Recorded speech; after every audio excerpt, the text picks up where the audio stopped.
बिस्मिल्लाहिर्रहमानिर्रहीम। नाजरीन को मेरी तरफ से सलाम कबूल हो। नाजरीन, आज हम इस वीडियो में आपको इंसानी जिस्म के अंदर जो फुज़लात जमा होते हैं या खारिज होते हैं, उसकी वजह से जो इंसान के जिस्म में बीमारियों का ज़हूर होता है उसको बयान करेंगे। तो नाजरीन, ये मौजू सुनने से पहले आप हमारे चैनल को सब्सक्राइब कर लें ताकि हमारी हर आने वाली नई वीडियो आपको जल्दी से जल्दी पहुंच सके। और इसी तरह हमारी वीडियो अगर आपको अच्छी लगे तो इसको लाइक भी करें और शेयर भी। तो नाजरीन, जो फुज़लात इंसान के जिस्म में जमा होते हैं इसको हिकमत की ज़बान में एहतिबास का नाम दिया जाता है, और इसी तरह जो इंसान के जिस्म में फुज़लात खारिज होते हैं उसको हिकमत की ज़बान में इस्तफराग कहते हैं। और ये एहतिबास और इस्तफराग तीन किस्म का होता है। एक निज़ाम ग़िज़ाइया, जो हम ग़िज़ा खाते हैं, इसका जिस्म के अंदर रुकना या खारिज होना। इसी तरह दूसरा है निज़ाम दमवी, खून का जो निज़ाम है उसके अंदर बहुत सारी चीजों का रुकना या खारिज होना। इसी तरह मुफरद जो आज़ा हैं हमारे दिल, जिगर और दिमाग, इनके अंदर इनकी खिलतों का रुकना या जमा होना और खारिज होना। तो नाजरीन, इंसानी जिस्म में बेशक निज़ाम ग़िज़ाइया हो या निज़ाम दमवी हो या इसी तरह मुफरद आज़ा का निज़ाम हो, उनके अंदर चीजों का रुकना ये भी जरूरी है। लेकिन जब वो चीजें जरूरत से ज्यादा रुक जाएं तो तब भी इंसान बीमार हो जाता है, और अगर जरूरत से ज्यादा खारिज हो जाएं तो तब भी इंसान बीमार हो जाता है। उसकी मैं आपको एक मिसाल देता हूँ। मिसाल के तौर पर पानी वाली टैंकी है, आपने मोटर चला दी, अब टैंकी फुल हो गई। मोटर अब भी अगर चलती रहेगी, एक तो बिजली का ज़िया कि मोटर फजूल चल रही, और दूसरा टैंकी से पानी, ज़ैद पानी जो है वो खारिज होगा। वो जिस जगह पर भी गिरेगा वहां नुकसान करेगा, या जिस तरफ वो जाएगा वहां नुकसान करेगा। मतलब है कि उसका फायदा कोई नहीं। तो नाजरीन, इसी तरह इंसानी जिस्म में कोई चीज भी जरूरत से ज्यादा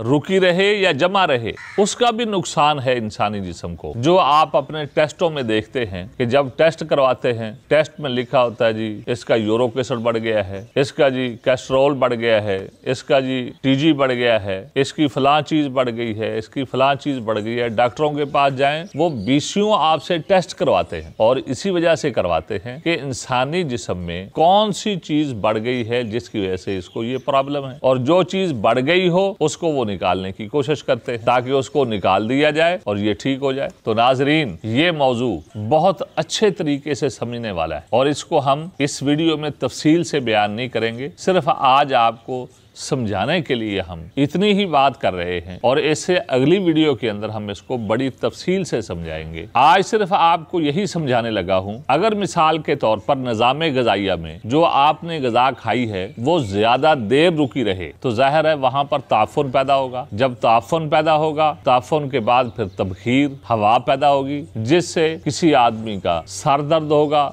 सर फटने को करेगा, किसी को जो है दिल की तरफ तकलीफ होगी, किसी को किसी तरफ तकलीफ होगी। मसला क्या होगा कि निज़ाम ग़िज़ाइया में मैदे के अंदर या आंतों के अंदर जो आपने मवाद खाया है वो रुक गया है वक़्त से ज्यादा। जितनी रुकने की जरूरत थी उससे वो ज्यादा रुक गया है, जिसकी वजह से अब पूरे जिस्म को प्रॉब्लम है। और इसी तरह यही मैदे और आंतों से जरूरत से ज्यादा चीज खारिज हो जाए तो फिर भी इंसान बीमार हो जाता है। इसकी मैं आपको मिसाल दे देता हूँ। जिस तरह किसी आदमी को हैजा हो जाए, भी कैब भी आती है, मोशन भी लगे हैं, अब जो इंसानी जिस्म के अंदर रतूबत है वो जरूरत से ज्यादा खारिज हो जाती है। जब जरूरत से ज्यादा खारिज होती है, नुकसान क्या होता है कि इंसानी जो खून है वो जमना शुरू हो जाता है। अगर इस पर काबू ना पाया जाए तो इंसान मौत के मुंह में चला जाता है। तो नाजरीन, इन दो मिसालों से आप अंदाजा कर लें कि इस चीज को समझना कितना जरूरी है, और फिर खुसूसी तौर पर मालज का समझना। मालज को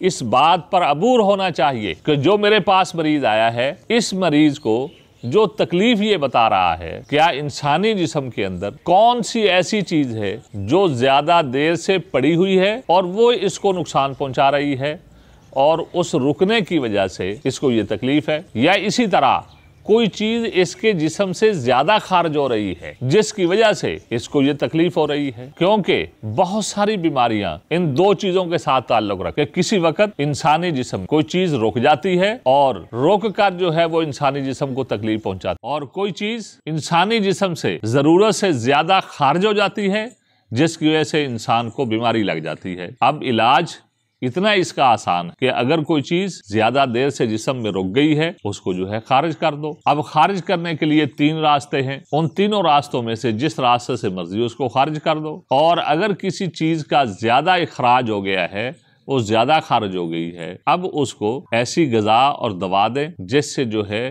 वो चीज जिस्म में रुकना शुरू हो जाए, ताकि जिस्म उससे अपनी ग़िज़ा लेनी शुरू कर दे और दोबारा जिस्म फिर ताकत में आ जाए। तो इन 2 चीज़ों पर मालिज का अबूर होना भी ज़रूरी है। तो नाज़रीन, इससे अगली वीडियो के अंदर हम इसको बड़ी तफसील से बयान करेंगे।